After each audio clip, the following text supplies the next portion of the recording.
¿Qué tal amigos? Bienvenidos una vez más a su programa Testigos de Jesús.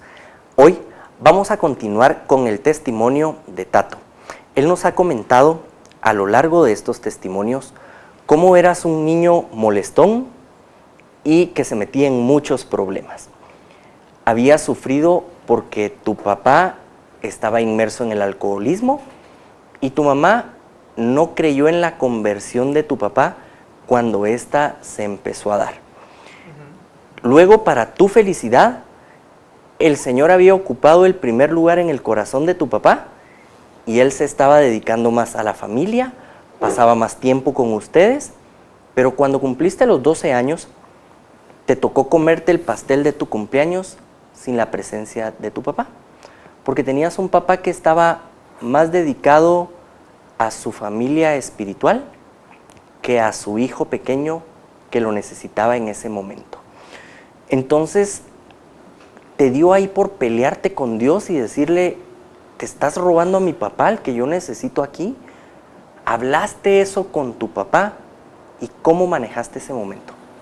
Fíjate que yo no lo entendía, todavía no comprendía qué estaba pasando o en qué rollo estaba metido mi papá. O sea, sí sabía que él estaba metido en la iglesia, que había tenido un cambio radical y que estaba convirtiéndose ya al Señor, pero yo no entendía qué pasaba. Entonces, como lo comentaba en el otro programa, me tocó comer el pastel solo. Me recuerdo que esa noche lloré mucho en mi cuarto y no entendía. Y lo primero que hice al otro día cuando me levanté fue reclamarle y le dije, mira, ¿por qué no estuviste en mi cumpleaños? ¿Verdad? ¿Por qué me dejaste solo con todo, con la fiesta, con todo? Y no estuviste. Y yo me recuerdo que mi papá agachó la cabeza y me dijo, es que tenía un compromiso en la iglesia, ¿verdad? Entonces yo le dije, me recuerdo que le reclamé mucho, aparte de que esa noche también le reclamé a Dios, le dije a él personalmente, le dije, mira, yo no entiendo y no creo que exista una razón más grande para que vos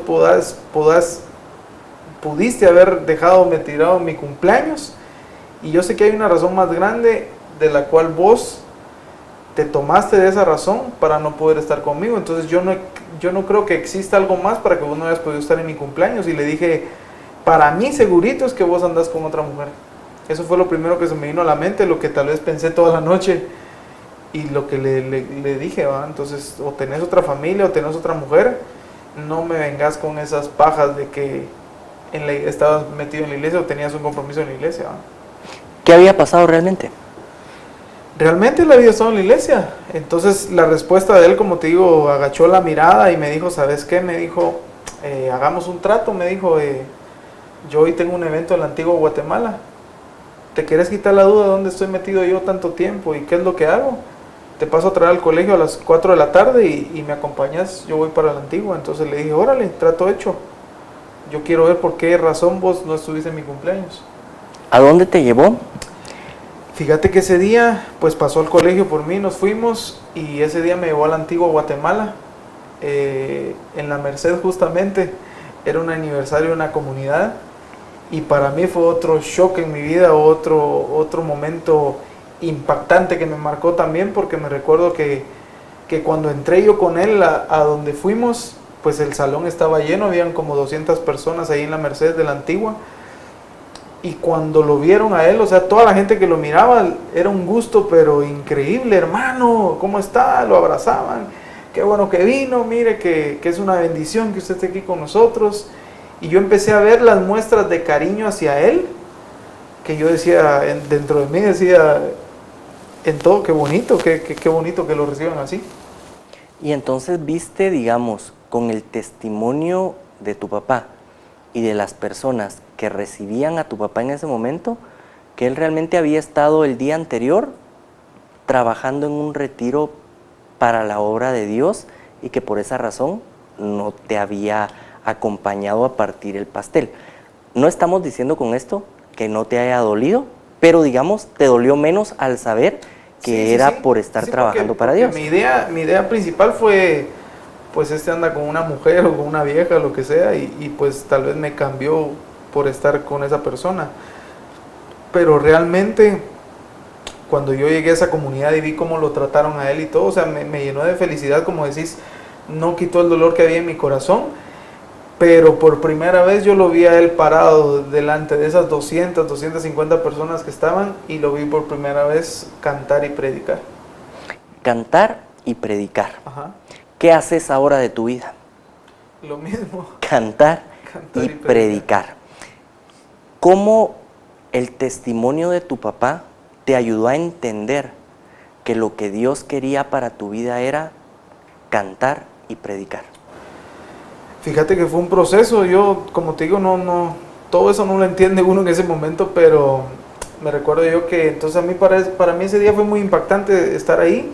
Yo empecé a ver que mi papá empezó a orar por la gente, y la gente lloraba, la gente recibía, y empecé a ver cómo él hablaba de una manera de Dios que era una manera muy, muy, muy profunda, muy bonita.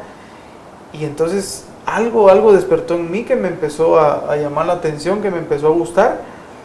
Entonces la próxima vez no me tuvo que decir, mira, puedo pasar por vos al colegio y te vas conmigo para que mires, sino que vine yo y le dije, ¿sabes qué? Yo de ahora en adelante te quiero acompañar. Y nos pegamos, me pegué con él. Y me recuerdo que en ese tiempo justamente él se empezó a juntar con unas señoras en Utatlán todos los viernes. Entonces yo lógicamente por el colegio no podía estar con él todos los días en la semana, pero los viernes le dije, ¿sabes qué? Te voy a acompañar los viernes porque ya el viernes ya salí del colegio, ya terminé la semana y pues tengo chance de hacer los deberes el fin de semana y te quiero acompañar. Entonces me recuerdo que me dijo, mira, acompáñame a un lugar, vas a ver. Y me recuerdo yo que me llevó a una casa ahí en Utatlán, a la par a la par ahí hay una iglesia también y todo en Utatlán. Y me recuerdo que me llevó a esa casa y fue bien duro también, porque me recuerdo yo que tocamos el timbre de la casa, abrieron lógicamente la puerta, y cuando abrieron la puerta era una señora que yo creo que pues esa señora en ese momento tendría unos 65 años, 70. Entonces mi sorpresa fue que cuando yo entré a la casa habían puras señoras, puras mujeres. Yo creo que la más joven, te digo, tenía unos 70 años. Y cuando yo vi todo ese montón lo voy a hablar así porque así fue, cuando yo vi ese montón de viejas ahí, dije yo, ¿qué estoy haciendo aquí, va? ¿A dónde me vine a meter? O sea, ¿qué de bueno puedo sacar yo aquí? Dije, qué aburrido. ¿Cuántos años tenías? Yo tenía ya 12 años, 12, 13 años más o menos. Un patojo de 12 años pensando, ¿qué estoy haciendo una noche de viernes con señoras de 70 años? Sí. O sea, se me hizo muy, como en ese momento se me hizo como muy ilógico estar en un lugar así, con ese montón de señoras, pero mi papá me dijo, no, espérate, sentate. Y pues ya para este tiempo ya mi papá me hablaba mucho del amor de Dios. Entonces cuando yo estaba con esas señoras fue algo tan hermoso, porque esas señoras me adoptaron a mí como que si yo era su nieto, su hijo, no sé. Entonces me empezaron a dar tanto cariño y tanto amor, que yo todos los viernes, yo anhelaba que llegaba el viernes para poder ir con esas señoras, y pues tenía ese tiempo de compartir con mi papá ese momento, y también empecé a descubrir cosas lindas en ese grupo, porque estas señoras me empezaron a mí a dar ese cariño tal vez que yo tanto necesitaba o que tanto anhelaba. ¿Qué tenían estas señoras? ¿Qué tenía tu papá que no tenías vos en esa época de la vida? Pues lógicamente a Dios en el corazón, ¿va? Y cuando tenés a Dios en el corazón, pues amás a los demás. A mí esas señoras no me conocían, y desde el primer momento que yo entré a esa casa, esas señoras conmigo fueron de lo mejor, pues se portaron de lo mejor conmigo. Y hago esta pregunta porque tal vez alguien que está viendo en su casa en este momento dice, entonces de plano lo que está pasando con Tato es que estaba necesitado de cariño. Y entonces como esas señoras lo querían, pero la verdad es que lo que vos te estabas dando cuenta ahí era del amor de Dios en tu vida a través de tu papá, a través de esas señoras y a través, me imagino, del estudio que ellas hacían los viernes en esta casa, porque me imagino que no se juntaban para parrandear señoras de 70 años con tu papá. Contanos un poco a qué se juntaban y cómo se desarrollaban esas reuniones de los viernes. Pues las reuniones básicamente era juntarse, orar y compartir la palabra de Dios. Entonces mi papá era el que llevaba la enseñanza en ese momento, y el que les enseñaba a través de la palabra, y orábamos, y yo me recuerdo que yo empecé a sentir la presencia de Dios. O sea, hacíamos una oración, y yo me recuerdo que cuando yo estaba llorando, o sentía escalofríos, o o algo pasaba, pero yo sentía la presencia de Dios, entonces me empezó a gustar el poder sentir la presencia de Dios. O sea, era bien bonito porque mi papá me hablaba del amor de Dios, porque te lo pueden hablar, y ese es otro punto muy importante que yo quisiera tocar, porque a veces tú venís y le hablas a otra persona del amor de Dios, y esa persona te dice, sí, el amor de Dios es así, asá, y te lo dicen, pero es diferente cuando una persona te lo dice y te lo hace entender y te lo demuestra. Entonces yo ese amor de Dios lo pude entender en mi vida por ese mismo amor que mi papá me pudo mostrar en ese momento. Y también por las personas, las señoras, que te daban ese mismo amor de Dios que ellas tenían para compartir contigo. Correcto. Y entonces en ese momento dijiste, a este es al Dios que yo quiero seguir, a este es al Dios que yo quiero alabar, o pasó algún tiempo para que te dieras cuenta realmente de que eso era lo que querías hacer. Pues sí pasó un tiempo, pero a mí se despertó algo en mí que me empezó a llamar mucho la atención. Entonces yo ya quería estar yo metido en la iglesia, ya no era que mi papá me dijera venite a la fuerza o te voy a llevar o algo así, sino que ya era algo en mí que ya nacía, que ya me hacía moverme, que ya me hacía tomar mis propias decisiones en ese sentido para decir yo quiero estar ahí, yo quiero servirle a Dios. Tal vez no tanto servirle, pero sí recibir eso que yo estaba recibiendo. Digamos, en ese estabas en el momento de llenar el tanque. Sí. Porque no podías empezar a caminar y a hablar y a predicar y a cantar de un Dios que no habías calado en carne propia. Porque no había vivido. Y ahí empieza tu preparación. Sí. ¿De qué otras maneras, por si hay algún muchacho que nos está viendo en este momento y que diga, bueno, yo me quiero preparar, yo quiero en algún momento llegar a ser predicador, en algún momento tener un ministerio de alabanza? En tu caso, porque Dios actúa diferente en cada persona, pero en tu caso, ¿cuáles fueron las herramientas que utilizaste para aprender, para enamorarte y para hablar de ese Dios maravilloso al que amamos? Fíjate que hace poco sucedió algo. Yo estaba en mi casa con mis hermanos y con mi hermana específicamente, y me dice mi hermana, mira lo que encontré. Y sacó un cassette de cuando yo tenía 8 años, 9 años. Y me dice, pongámoslo a ver qué tiene. Y me acuerdo que pusimos el cassette y empecé a escuchar. Y yo tenía una alabanza de fondo, que era como que la alabanza del momento en ese año. Y yo me recuerdo que entonces lo empezamos a escuchar. Y cuando yo me di cuenta, yo estaba cantando en ese cassette. O sea, yo cantaba como por ponerlo de pista, y yo era el que estaba cantando esa alabanza con mi otro hermano. Entonces, muchas veces yo lo he compartido y yo digo, yo nunca me imaginé que yo iba a ser cantante o que yo le iba a cantar a Dios, mucho menos. Entonces, pero imagínate, si a los 8 años, 9 años pasó esto, algo ya estaba sucediendo en mi vida que yo no me daba cuenta. Y es que también, de nuevo, Dios no es que tenga una forma única de actuar en la vida de las personas, pero Él sí nos viene preparando durante toda la vida y nos viene cuidando toda la vida para ese momento en que nosotros decimos, sí, quiero trabajar y echar punta por tu causa. En tu caso, desde los 8 años, Él te había estado cuidando, protegiendo, y encontrabas esa chispa y ese deseo de alabarle. Pero ¿cómo te preparaste para aprender de música? ¿Aprendiste teóricamente? ¿Aprendiste al oído? Fíjate que nunca, o sea, más o menos estamos hablando de mi etapa de los 12 años en adelante. Todo ese tiempo, pues yo nunca canté. Como todos, creo yo que en algún momento nos ponemos a cantar en el baño o cantamos en nuestras casas o así. Y yo me recuerdo que mi abuelita todos los días en la mañana, ella se levantaba como a las 4 o 5 de la mañana y ponía sus alabanzas. Lo primero que hacía era levantarse, orar y poner sus alabanzas. Entonces a mí me gustaban esas alabanzas. O sea, yo cuando yo me levantaba escuchaba esas alabanzas y en cierta manera yo me llenaba y me gustaba.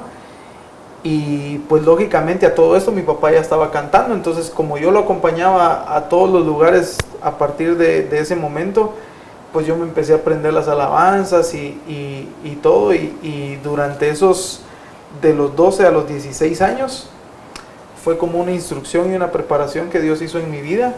Porque a los 16 años, pues yo entro a un grupo de jóvenes que nos juntábamos en una casa con uno de mis hermanos. Y mi hermano pues toca la guitarra y canta también. Y yo me recuerdo que en ese grupo yo era el más pequeño, para variar otra vez de todo ese grupo. Y me recuerdo yo que empezamos a asistir todos los jueves a ese grupo. Y me recuerdo yo que todo lo que mi hermano hacía y todo lo que él cantaba, yo también me lo empecé a aprender. Entonces, como todos cantábamos, yo me recuerdo que yo cantaba. Entonces, justamente en esa época, a mi papá lo invitan a un retiro a El Salvador, y justamente era un retiro de jóvenes. Entonces, en ese retiro, mi papá, pues nos fuimos un viernes después de mediodía, nos fuimos a ese retiro. Entonces, estando en ese retiro, nos hospedamos en El Salvador el viernes esa noche, y al siguiente día que empezaba el retiro de jóvenes, yo me recuerdo que me levanté, y mi sorpresa fue que mi papá no se levantó. Entonces yo dije, ¿qué te pasó? ¿O qué tenés? ¿Qué sentís? Y me dice, no puedo levantarme, me siento muy mal, yo creo que tengo temperatura y no sé qué tengo, pero estoy grave, ¿va? Entonces me recuerdo que llamamos a los hermanos que nos estaban atendiendo esa vez, y pues llegaron a verlo, y efectivamente tenía temperatura, no se podía levantar. Entonces nos llamó con mi hermano y nos dijo, en este retiro pues yo tuve la bendición de que ese día iba mi hermano con su esposa, con la que hoy es su esposa, otra hermana, mi papá y yo. Entonces me recuerdo que mi papá nos dijo a los dos, llamó a mi hermano y le dijo, mira, pues a vos lógicamente te traje para que cantaras, ¿verdad? Y que tocaras la guitarra, entonces conectarle un micrófono a tu hermano, él va a cantar con vos. Entonces yo siempre, toda la vida, fui un joven muy tímido, ¿verdad? Fui un joven como muy amillado, como decimos aquí en Guatemala, muy demasiado tímido. Yo no me podía, cuando yo me tocaba en el colegio a mí dar una exposición, pararme enfrente de la gente, yo temblaba, sudaba, se me trababa la lengua, yo no podía hablar. Entonces imagínate ese día que mi papá conectarle un micrófono y va a cantar ante 200 jóvenes. Yo dije, yo no me voy a parar ahí, no voy a cantar. Entonces solo me quedé callado y como muy asustado, y efectivamente así fue. Mi hermano me conectó un micrófono, yo ya me sabía todas las alabanzas, y él empezó a cantar y empezó a tocar. Entonces yo agarré el micrófono y yo me puse casi que atrás de la bocina para que no me vieran, y cantaba, y yo me recuerdo que yo cantaba, y lo que yo escuchaba a mí no me gustaba. Yo decía, qué horrible se oye, qué feo se escucha esto. Tato, ¿recordás cuál fue esa primera alabanza que interpretaste en El Salvador?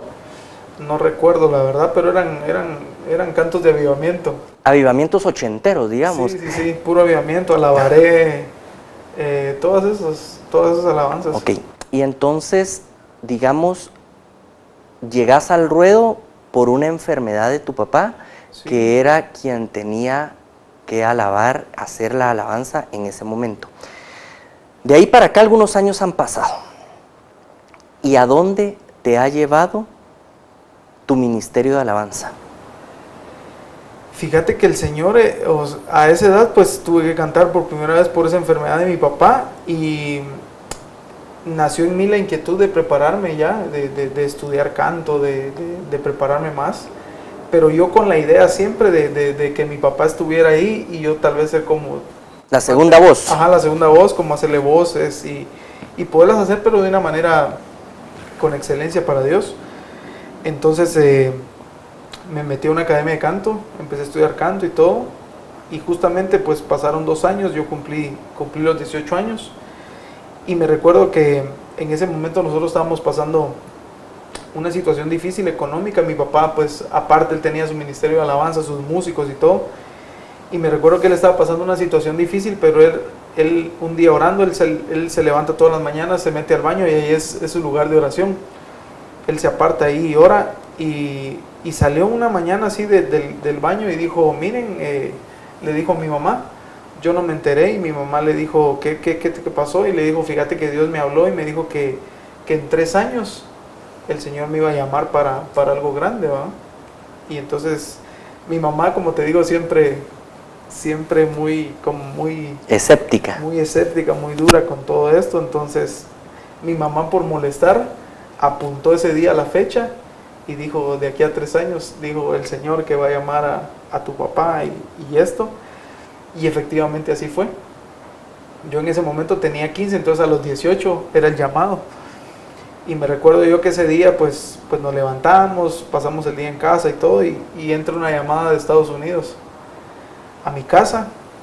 donde era un hermano de San Francisco que le estaba haciendo una invitación a mi papá para un congreso en la Catedral de San Francisco.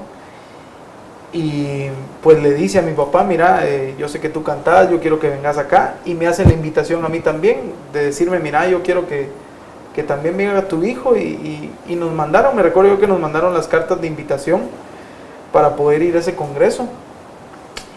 Y yo estaba metido en la academia de canto también ya en ese tiempo, y me recuerdo que nos mandan la invitación. A mí se me había vencido la visa, no tenía visa, como ya era mayor de edad tuve que ir a sacar la visa yo solo. Y la sorpresa más grande fue que me negaron la visa. Entonces, en cierta parte me enojé con Dios otra vez. Y le dije, sí, pero si yo te estoy sirviendo, y ¿por qué ahora me haces esto? Si nos habían invitado, yo quiero ir con mi papá, y yo no quiero dejarlo, y yo quiero servirte y cantarte, y mira lo que pasa, me niegan la visa, me voy a tener que quedar. Y de hecho me tuve que quedar, mi papá se fue solito. Y era un propósito y un plan de Dios que yo me quedara solo también. Ahora lo entendés, pero en ese momento no. No, me enojé mucho. ¿Por qué razón Dios te quería, estate quieto en Guatemala y no vayas a Estados Unidos? Ahora que lo entendés. Fíjate que fue como algo bien raro, porque yo entré como en depresión. Yo me recuerdo que no me quería levantar en mi casa, que yo pues iba en la mañana, lo único que hacía era irme al gimnasio, regresaba, a veces iba al negocio, a veces no. Y hablaba todos los días con mi papá, pero había una depresión grande en mi corazón, porque yo lo que quería era servirle a Dios. Y yo había sentido en ese momento como que Dios había dicho, no, porque si él hubiera querido me hubieran dado la visa y yo me hubiera ido con mi papá. Entonces fíjate que un día de esos que yo estaba tan triste y deprimido en mi casa, justamente llaman a mi casa preguntando por mi papá de un ministerio. Y me recuerdo yo que cuando yo escucho el teléfono me levanto para querer ir a contestar, pero me gana la llamada a mi mamá. Entonces mi mamá contesta y preguntan por mi papá. Y mi mamá le contesta, hermana, fíjese que el hermano está de viaje, no está. Le dijo la hermana, es que a mí me urge porque necesito que él venga a cantar y que esté con nosotros en nuestra comunidad. Y entonces yo solo miro que mi mamá me voltea a ver así, porque yo me quedé a medio camino de contestar el teléfono. Yo volteo y miro cómo mi mamá se me queda viendo con el teléfono así, y dice, mire, pero el que está es su hijo, no quiere que su hijo vaya en vez de él. Y entonces yo solo le hice una cara así como, estás loca, y cómo voy a ir a cantar yo solito. Y entonces mi mamá, sí, no se preocupe, yo apunto aquí a la dirección y no se preocupe, y yo se lo mando. Entonces me recuerdo yo que yo me enojé con mi mamá también y le dije, estás loca, ¿cómo voy a ir a cantar yo solo? ¿Sabes qué? Le dije yo, si esto es de Dios, yo voy a llamar al músico, porque en ese momento el músico de nosotros que nos acompañaba en la alabanza era Mario Borrayo. Y este cuate pues para mí es el mejor guitarrista que yo he escuchado. Y yo dije, Mario va a estar ocupado y aquí yo zafo. Sí. Mario me va a decir, mira, yo no te acompaño porque vos no cantás, o sea, cantás, pero no es lo mismo que tu papá. Entonces yo no te voy a acompañar o me va a decir que no. Y entonces yo dije, bueno, si es de Dios, le dije a mi mamá, él va a decir sí te acompaño o no te acompaño, y ahí vamos a tener la respuesta. Entonces me recuerdo que tomé el teléfono y llamé a Mario y le digo, Mario, fíjate que llamaron a mi casa que querían una alabanza, y pues mi mamá me tiró a mí al ruedo y me ofreció a mí, ¿me acompañás? Y me dice, sí, vamos, dale, yo te acompaño. Y pues así fue la cosa. ¿A qué comunidad fuiste esa primera vez? No recuerdo exactamente tampoco, pero porque ya pasaron muchos años, pero lo único que yo recuerdo es que por primera vez yo canté ya solo. Solo con la guitarra y con Mario Borrayo, que dijo, vamos a servir al Señor. Nos queda poco tiempo para terminar este bloque, y me gustaría que me dijeras, ¿cómo no perder el piso? Y hacerle entender a las personas que a quien ven alabando es solamente un instrumento para que nuestro Señor Dios se regocije, y que no se fijen en vos, sino que se fijen en Dios. Fíjate que justamente últimamente he tenido muchos problemas por eso, porque pues yo actualmente voy a muchas partes del mundo y el Señor me llama y me lleva, ya casi que estoy a tiempo completo en las cosas de Dios, pero yo me doy cuenta como muchas personas ya no son ministros de alabanza, sino que son artistas prácticamente que están metidos en esto, pero creen que los tienen que ver a ellos, como decís, y no enfocarse ya en la persona misma de Dios. Entonces yo siempre he tratado la manera de ser el mismo, de ser humilde, de antemano yo sé que no soy yo, que es el Señor el que hace la obra en mí, que simplemente si no estuviera yo con Él y Él no me hubiera tocado un día, yo no sería nada el día de hoy. Entonces a las personas nosotros siempre queremos ver a alguien, es lindo que lo admiren a uno en el sentido de decir, yo quiero ser como Él porque Él quiere ser como Dios, como una alabanza tan linda que hay. Entonces lo bonito es que podamos nosotros reflejar verdaderamente a ese Jesús vivo y no llevarnos las de que somos nosotros o de que yo tengo una linda voz y yo puedo hacer que el Espíritu Santo se manifieste si yo le pido a Dios, porque al final es por su gracia y por su misericordia que Él se manifieste con nosotros. Tato, agradecemos nuevamente por estar compartiendo con nosotros tu testimonio. A ustedes que nos ven allá en casa, les recordamos que nos pueden encontrar a través del Facebook, del Twitter, en el canal de YouTube. Nos pueden escribir a nuestra dirección de correo electrónico a Testigos de Jesús. Para nosotros es de gran bendición que ustedes abran las puertas de sus hogares y de sus corazones para que puedan ver cómo el Señor Jesús ha obrado en nuestras vidas. Confiamos en que la paz y el amor de nuestro Padre Celestial reinen en sus hogares, en sus espíritus y en sus corazones. Será, si el Señor lo permite, hasta la próxima semana.